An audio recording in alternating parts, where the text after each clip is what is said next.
Di sebuah ruangan kelas yang sumpek dan berbau kapur tua, Dandi duduk di bangku paling belakang, menatap kosong papan tulis di depan. Suara gurunya menggema keras di seantero ruangan, seakan ingin memastikan semua orang mendengarnya. "Kamu itu bodoh, Dandi. Sudah, jangan bermimpi terlalu tinggi kalau cuma bisa menghabiskan waktu." Suara tawa kecil meletup dari sudut-sudut kelas, mengiris kepercayaan diri seperti pisau tumpul yang dipaksa menorehkan luka. Tapi Dandi hanya diam, matanya menatap lurus tanpa ekspresi, seolah hinaan itu sudah jadi makanan sehari-hari yang hambar. Tidak ada pembelaan, tidak ada amarah, hanya keheningan yang membentengi dirinya dari dunia yang seolah sepakat untuk membencinya. Di luar kelas, suasana tidak jauh berbeda. Anak-anak lain berjalan berkelompok, membentuk lingkaran-lingkaran kecil penuh ejekan. Nama Dandi sering menjadi lelucon favorit mereka. "Si jenius gadungan," begitu salah satu anak mengejek sambil terkekeh. Tapi Dandi, dengan langkah gontainya, memilih menyusuri lorong sekolah sendirian. Ia sudah hafal skenario ini. Ada hinaan, ada tawa, ada pengucilan.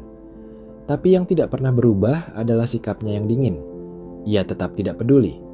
Di dunia batinnya, suara-suara itu hanyalah riak kecil di permukaan danau luas yang tidak mampu mengganggu kedalamannya. Suatu sore, saat matahari mulai condong ke barat dan bayangan bangunan memanjang di tanah, Dandi duduk di pinggir lapangan kosong. Buku catatan penuh coretan algoritma tergeletak di sampingnya. Seorang guru lewat dan menatap buku itu dengan pandangan jijik. "Buang waktumu," dan gumamnya sambil berlalu. Dandi hanya meraih bukunya, membersihkan debu yang menempel, lalu menulis lagi. Bagi Dandi, dunia ini boleh saja bersuara lantang, tapi dia memilih untuk mendengarkan dirinya sendiri. Dia tahu dunia tidak akan pernah benar-benar mengerti. Dandi bukan anak yang cerdas dalam standar umum. Nilai-nilainya biasa saja, bahkan seringkali di bawah rata-rata. Ia tidak pernah memenangkan lomba akademik, tidak pernah dipanggil ke podium penghargaan. Tapi di dalam kepalanya, dunia lain sedang tumbuh. Dunia logika, dunia angka, dunia algoritma yang hanya ia mengerti. Di sela-sela malam panjang di kamar kos kecilnya, di bawah sinar lampu yang berkedip-kedip, Dandi merajut mimpinya diam-diam. Ia membaca artikel, menonton video tutorial, menyusun barisan kode yang tak seorang pun peduli. Kamar kos Dandi adalah dunianya. Sebuah ruangan sempit dengan kasur tipis, meja reyot, dan laptop tua yang sering mati mendadak. Tapi di ruang kecil itulah keajaiban perlahan dirajut. Tidak ada mentor, tidak ada dukungan, hanya kegigihan dan rasa ingin tahu yang tidak bisa dibunuh oleh cemoohan. Ketika teman-temannya larut dalam game online atau bergosip, Dandi sibuk membangun sesuatu yang bahkan dia sendiri belum yakin akan berhasil. Tapi ada sesuatu yang menggerakkannya. Keyakinan diam-diam bahwa dia bisa lebih dari apa yang dunia katakan. Ia belajar tentang machine learning, tentang neural network, tentang bagaimana data bisa berpikir jika diajarkan dengan cara yang benar. Semua itu terdengar mustahil untuk anak kos biasa, tapi Dandi tidak pernah peduli dengan kemungkinan. Di dunia kecilnya, tidak ada yang mustahil, hanya ada belum bisa. Ia tahu, dunia di luar mungkin lebih memilih orang yang pandai berbicara, pandai bergaul, pandai menyenangkan hati orang lain. Tapi Dandi memilih menjadi orang yang pandai bertahan. Suatu malam, ketika hujan deras mengetuk atap seng kamar kosnya, Dandi mencoba memperlihatkan prototipe AI kecil buatannya kepada teman-teman kos. Dengan penuh harap, ia mengundang mereka ke kamarnya yang sempit. "Aku buat program ini bisa belajar sendiri dari data yang dikasih," katanya dengan suara rendah namun penuh semangat. Tapi yang dia dapatkan bukanlah kekaguman, melainkan tawa terbahak-bahak. "Hahaha, AI? Lu pikir lu siapa? Elon Musk?" Salah satu temannya meledek keras. Satu persatu dari mereka ikut menertawakan, membuat Dandi berdiri kaku di tengah ruangan. Semua mata menatapnya dengan pandangan penuh ejekan, seolah dia makhluk aneh yang pantas dikasihani. Di dalam dadanya, ada bara kecil yang mulai menyala, tapi wajahnya tetap datar. Ia menutup laptopnya perlahan, tanpa membalas. Tidak ada satupun kata keluar dari mulutnya. Dunia boleh saja menghancurkannya berkali-kali, tapi Dandi tahu satu hal. Dia tidak akan pernah berhenti berjalan. Malam itu, setelah semua orang kembali ke aktivitas masing-masing, Dandi membuka lagi laptop tuanya. Jari-jarinya gemetar, bukan karena takut, tapi karena marah yang ia pendam dalam-dalam. Di layar monitor, barisan kode terus bertambah. Dandi tahu hanya ada satu cara untuk membalas dunia, membiarkan hasil kerjanya berbicara lebih lantang daripada mulut-mulut yang mencemoohnya. Beberapa bulan kemudian, Dandi memberanikan diri mengikuti kompetisi startup teknologi yang diadakan di kotanya. Berbekal aplikasi AI sederhana yang dia rancang sendiri, dia mengisi formulir, menyiapkan presentasi seadanya, dan berangkat ke lokasi lomba dengan memakai kemeja lusuh satu-satunya yang dia punya. Di ruang pendaftaran, panitia menatapnya dengan pandangan merendahkan. Ada bisik-bisik di antara peserta lain, komentar tentang penampilan Dandi yang dianggap tidak pantas. Ketika giliran presentasi tiba, Dandi naik ke panggung kecil, membawa laptop yang bahkan baterainya harus ditahan dengan selotip.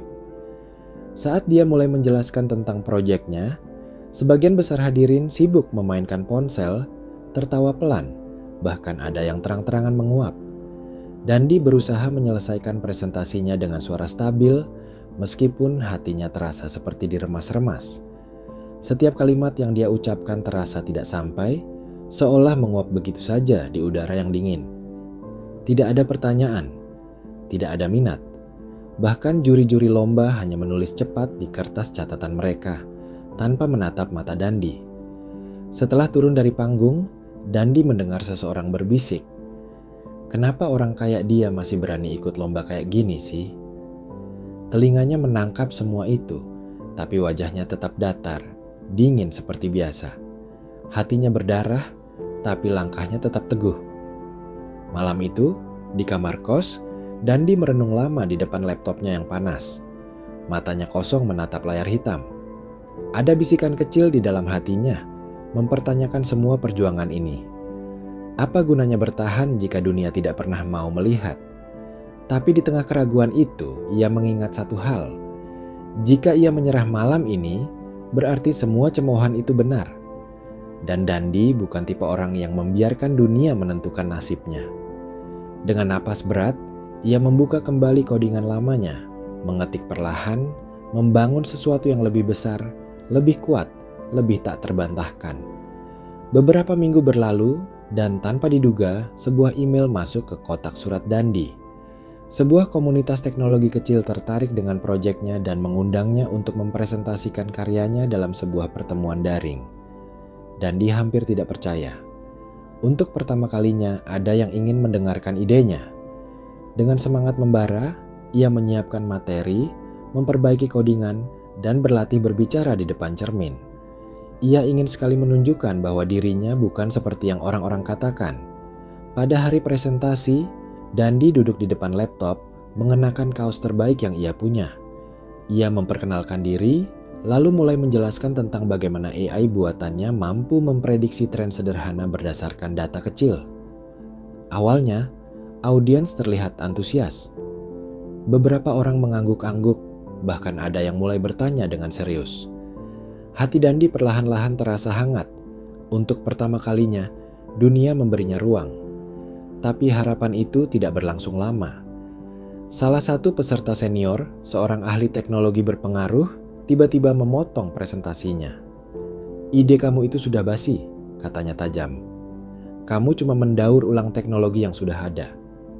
Seketika suasana menjadi dingin. Orang-orang yang tadinya mendengarkan berubah menjadi pasif, sebagian mulai meninggalkan ruang virtual. Dandi membeku di tempatnya, semua kata-kata yang sudah ia siapkan menguap begitu saja. Di matanya, dunia kembali berubah menjadi tembok besar yang dingin dan tak berperasaan. Ia menutup laptopnya perlahan, menatap kosong ke arah jendela kecil kamar kosnya, seakan bertanya kepada malam, "Sampai kapan semua ini?" Beberapa hari setelah kejadian itu, seolah tak cukup dengan penghinaan yang dia alami, sebuah postingan viral bermunculan di media sosial komunitas lokal. Seseorang membagikan potongan presentasi Dandi dengan caption menghina, "Ngaku-ngaku jenius, padahal cuma tukang copy-paste."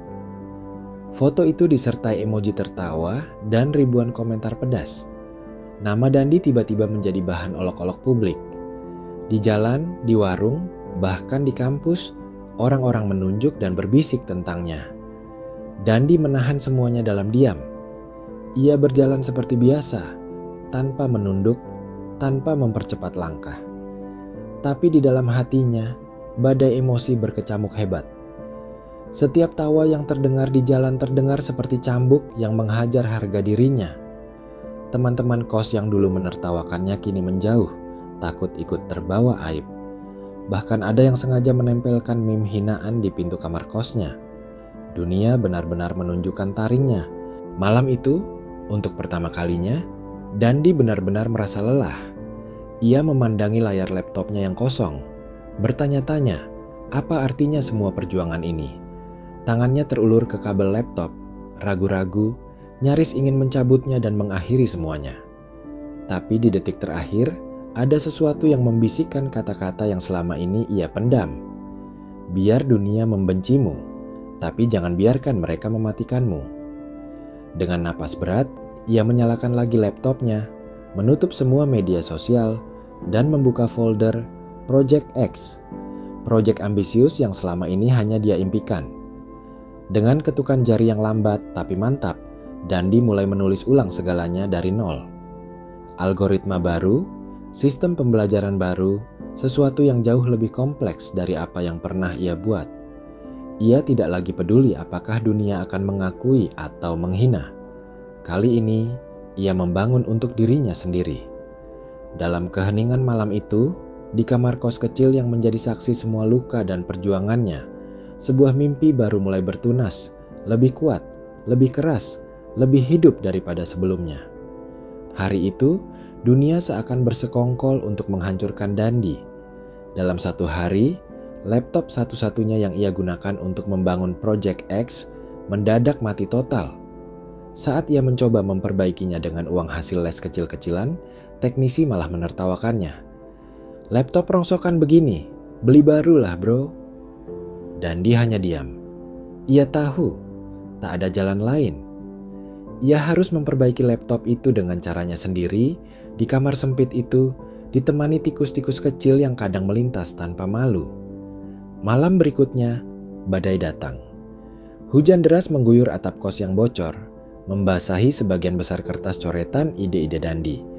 Buku catatannya, hasil pikirannya selama berbulan-bulan, basah dan mulai hancur. Dandi duduk mematung di sudut kamar, tubuhnya gemetar menahan marah, sedih, dan putus asa yang menyerbu bertubi-tubi. Tapi tidak ada air mata yang jatuh. Ia sudah terlalu kering untuk menangis. Yang tersisa hanya hampa. Seolah belum cukup, di saat itu pula, teman-teman lamanya dari kampus membuat grup chat baru. Grup itu dipenuhi olok-olok. Si Dandi masih hidup? Udah jadi tukang servis komputer kali ya? Dan tawa emoji berseliweran. Satu demi satu pesan itu masuk ke layar HP Dandi, menghujam batinnya. Ia membaca semuanya dengan mata kosong.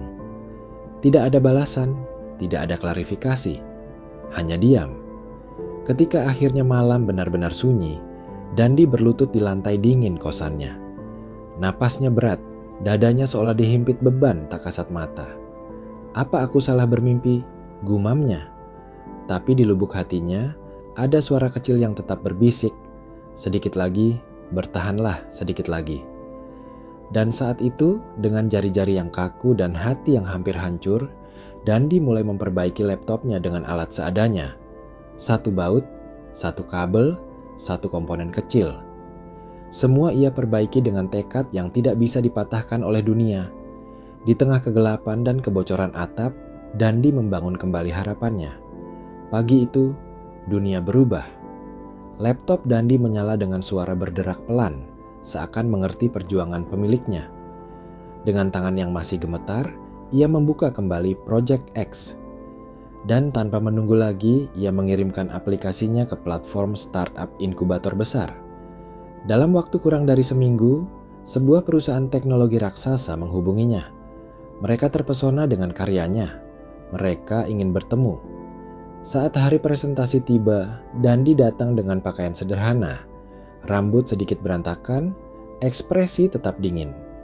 Di depan para investor berjas mahal itu, Dandi mempresentasikan Project X dengan suara datar tapi penuh ketegasan.